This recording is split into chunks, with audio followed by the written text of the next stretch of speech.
खुलुमबाय स्टुडिअ दं आं किलिकां ब्रह्म क्रिकेट नायनो मोजां मोनग्रा रायजो राजाफोरनि थाखाय गोजोनथाव खौरां 2024 मायथाइनि T20 वर्ल्ड कापआ जागायबाय क्रिकेट नायनो मोजां मोनगिरिफोरनि थाखाय गोजोनथाव खौरां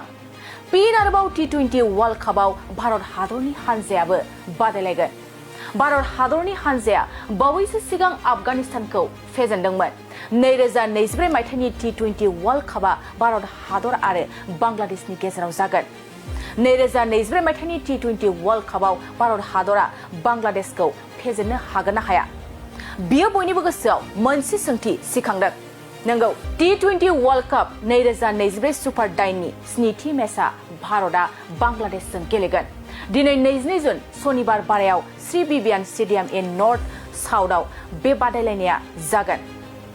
दसे समनि उनावनो क्रिकेट नायगिरि गोसो गुदुं सुबुंफ्रा नायनो हासिगोन बे समाव फिन फोरमायबावोदि 2024 मायथाइनि T20 वर्ल्ड कापआ जागायबाय फिन आरोबाव T20 वर्ल्ड कापआव भारत हादरनि हानजायाबो बादायलायगोन 2024 मायथाइनि T20 वर्ल्ड कापआ भारत हादर आरो बांलादेशनि गेजेराव जागोन नंगौ T20 वर्ल्ड काप 2024 सुपार 9 नि स्निथि मेचआ भारत बांलादेशजों गेलेगोन दिनै 22 जुन सनिबार बारायाव श्री बिबियान स्टेडियाम इन नर्थ साउथआव बे बादायलायनाया जागोन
खुलुमबाय स्टुडिअ दं आं किलिकां ब्रह्म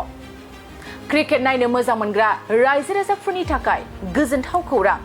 2024 मायथाइनि T20 वर्ल्ड कापआ जागायबाय क्रिकेट नायनो मोजां मोनगिरिफोरनि थाखाय गोजोनथाव खौरां फिन आरोबाव T20 वर्ल्ड कापआव भारत हादरनि हानजायाबो बादायलायगोन भारत हादरनि हानजाया बावैसो सिगां आफगानिस्तानखौ फेजेनदोंमोन 2024 मायथाइनि T20 वर्ल्ड कापआ भारत हादर आरो बांलादेशनि गेजेराव जागोन 2024 मायथाइनि T20 वर्ल्ड कापआव भारत हादरा बांलादेशखौ फेजेननो हागोन ना हाया बियो बयनिबो गोसोआव मोनसे सोंथि सिखांदों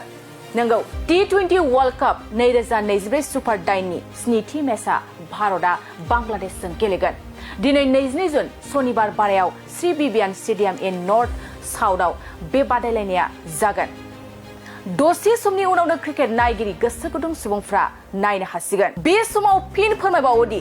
2024 मायथाइनि T20 वर्ल्ड कापआ जागायबाय फिन आरोबाव T20 वर्ल्ड कापआव भारत हादरनि हानजायाबो बादायलायगोन 2024 मायथाइनि T20 वर्ल्ड कापआ भारत हादर आरो बांलादेशनि गेजेराव जागोन नंगौ T20 वर्ल्ड काप 2024 सुपार 9 नि स्निथि मेचआ भारत बांलादेशजों गेलेगोन दिनै 22 जुन सनिबार बारायाव श्री बिबियान स्टेडियाम इन नर्थ साउथआव बे बादायलायनाया जागोन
खुलुमबाय स्टुडिअ दं आं किलिकां ब्रह्म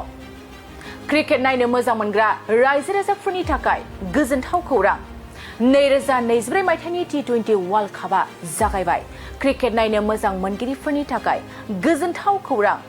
फिन आरोबाव T20 वर्ल्ड कापआव भारत हादरनि हानजायाबो बादायलायगोन भारत हादरनि हानजाया बावैसो सिगां आफगानिस्तानखौ फेजेनदोंमोन 2024 मायथाइनि T20 वर्ल्ड कापआ भारत हादर आरो बांग्लादेशनि गेजेराव जागोन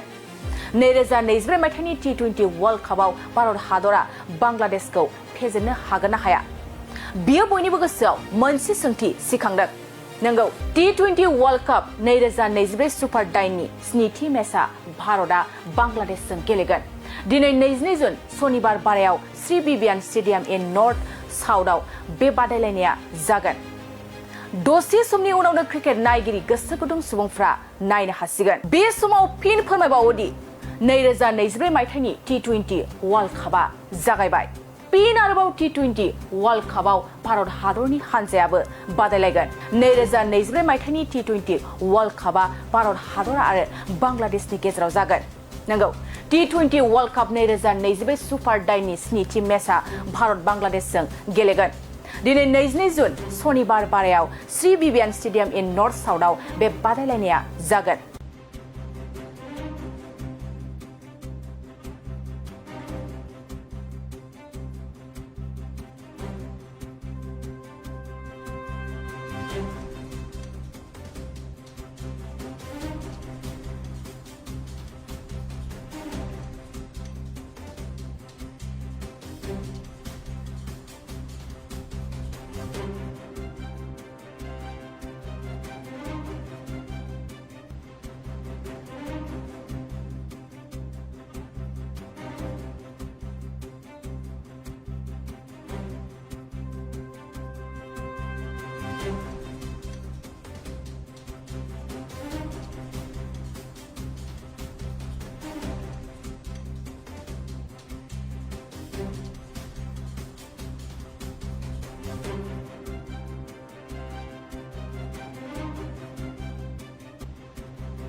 खुलुमबाय स्टुडिअ दं आं किलिकां ब्रह्म